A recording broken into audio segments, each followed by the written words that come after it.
তাহলে বুখারী শরীফ লেখা হইলো মাযহাব যারা মানতো তাদের নাম দিয়া, আপনি হঠাৎ বলতেছেন মাযহাব বেদাত। ইমাম বুখারীও হাম্বলি মাযহাব মানতো, তো ইমাম বুখারী বেদাতি।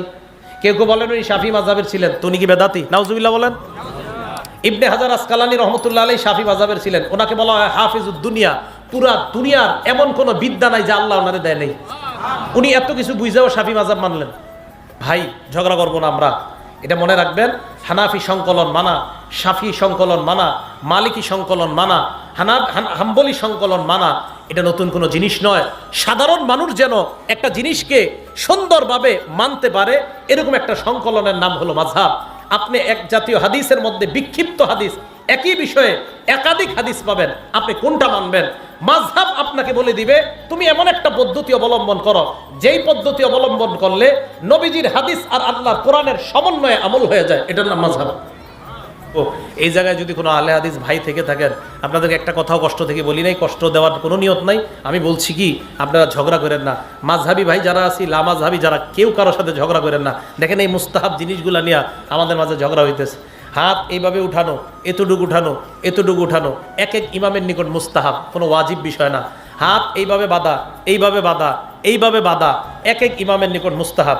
এখন বলতে পারেন হুজুর আপনি কি করেন? আমি এটা করি কানের পর্যন্ত। কেন? ইমাম আবু হানিফা রহমতুল্লাহ আলাইহির মাযহাব আমি মানি, হানাফি সংকলন মানি। আমি হানাফি সংকলন মানি। ইমাম বুখারী শরীফের হাদিসগুলা কি আবিষ্কার করছে না সংকলন করছে? তাহলে ইমাম বুখারীর সংকলন, চলে আসা জিনিস সংকলন।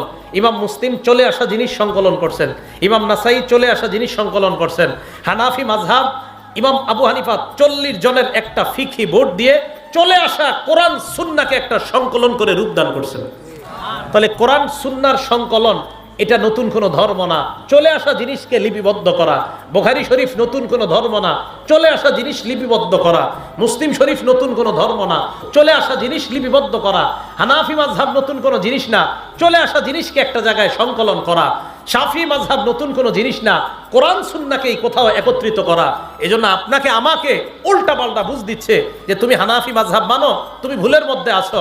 এখন থেকে আপনি জবাব দিবেন হানাফি মাযহাব মানি, আপনি জবাব দিবেন হানাফি মাযহাব মানি হলো কোরআন সুন্নাহর সমষ্টিগত একটা সংকলন, এই সংকলনের নাম হানাফি সংকলন, আমি এটা মানি। বলতে পারেন আপনি কেন মানেন? দেখেন হাদিসে আছে, নবীজি সাল্লাল্লাহু আলাইহি সাল্লামের এক হাদিসে আছে এই এতটুকু হাত উঠানো। কয়টা হলো? একটা। তাহলে বুক বরাবর হাত উঠানো, 2 কাঁধ বরাবর হাত উঠানো, 3 কান বরাবর হাত উঠানো। এখন আপনি আমারে বলতে পারেন আপনি হানাফি সংকলন কেন মানেন? আমি মানি এই কারণে, 1 নাম্বার বুক বরাবর, 2 নাম্বার কাঁধ বরাবর, 3 কান বরাবর। তাহলে নবীজি কয়টা কথা বলছে? 3টা। এখন আমি দেখলাম সর্বশেষ সীমানা হলো কান। এখন এই কান পর্যন্ত আনলে দেখেন তো বুকের উপর হাত উঠে কিনা, কাঁধের উপর উঠে কিনা? তাহলে কান পর্যন্ত আমল করলে নবীর 3 হাদিসের উপর আমল হয়ে যায়। এখানে 1 হাদিস আমল হয়, 2 হাদিস বাদ যায়। কাঁধ বরাবর 2 হাদিসের উপর আমল হয়, 1 হাদিস বাদ যায়। কান বরাবর 3 হাদিসের উপর আমল হয়ে যায়, এটাকেই হানাফি সংকলন বলা হয়। তো সহজ জিনিসটা কেন কঠিনভাবে বুঝেন? কয় নতুন ধর্ম, এটা ধোঁকাবাজি, এটা কোনো নতুন ধর্ম নয়। আমি যে বুখারী শরীফ যার কাছে পড়ছি সর্বশেষ হাদিস পুরা বুখারী শরীফটা, বুখারী শরীফে দেখবেন আমার ভিডিওতে একটা সনদ বর্ণনা করা আছে। এই পুরা সনদের মধ্যে যতজন ইমামের নাম বলা প্রায় সকলেই মাযহাব মানত। তাহলে বুখারী শরীফ লেখা হইলো মাযহাব যারা মানতো তাদের নাম দিয়া, আপনি হঠাৎ বলতেছেন মাযহাব বেদাত। ইমাম বুখারীও হাম্বলি মাযহাব মানতো, তো ইমাম বুখারী বেদাতি। কেউ কেউ বলেন উনি শাফি মাযহাবের ছিলেন, তো উনি কি বেদাতি? নাউজুবিল্লাহ বলেন। ইবনে হাজার আসকালানী রহমতুল্লাহ আলাইহি শাফি মাযহাবের ছিলেন, ওনাকে বলা হয় হাফিজুদ দুনিয়া। পুরা দুনিয়ার এমন কোনো বিদ্যা নাই যা আল্লাহ ওনারে দেয় নাই।